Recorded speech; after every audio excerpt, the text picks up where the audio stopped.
Hi guys, may gabi day no mag-mini vlog day ta guys kay nakita mo guna ko ni sa Raffy Tulfo nakaingon jud ko grabe gyud nga bata. Grabe jud ka salbahis. Ambot ang inyo hatong na kuan, ambot lang kung kinsay nakakita sa inyo ha.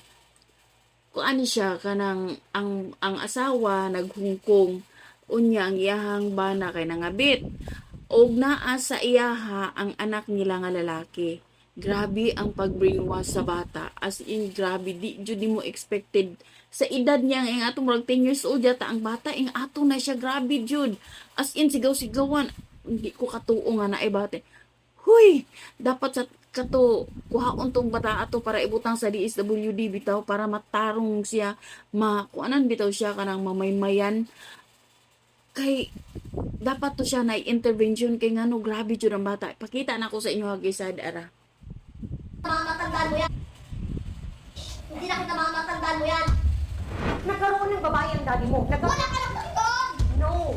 Tingnan mo na brainwash ka na. Wala akong pake! Ikaw ang brainwash sa akin dadaan mo yan! No! Pinokol niya ako niya. Nilako ka na! Wala ka lang pake doon! Oo, ano ka na? Malalinig ka! Ikaw mo! Ikaw mo na napipagsira ng pamilya namin! Para mo! Mo!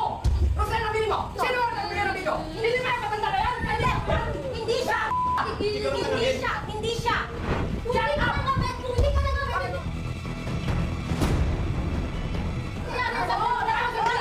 O di ba guys, grabe no, grabe jud ang bata.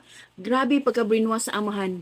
No, grabe ang amahan, dapat jud na siya kasuhan, dapat lang jud siya kasuhan. Ug ang kanang bata dapat kuhaon na sa amahan ug ibutang sa DSWD para bitaw nga magkaroon siya og intervention, para magkaroon og kana bitaw na ay mumaymay sa iya na ay kamurag ko ano siya dito ba kanang murag unsay tawag ani kana sa kuan sa DSWD murag murag may mayan naman yata ang bata.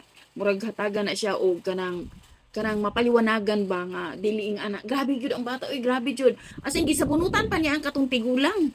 Diba, murag lula man siguro to niya. Murag mama to sa babae. Diba?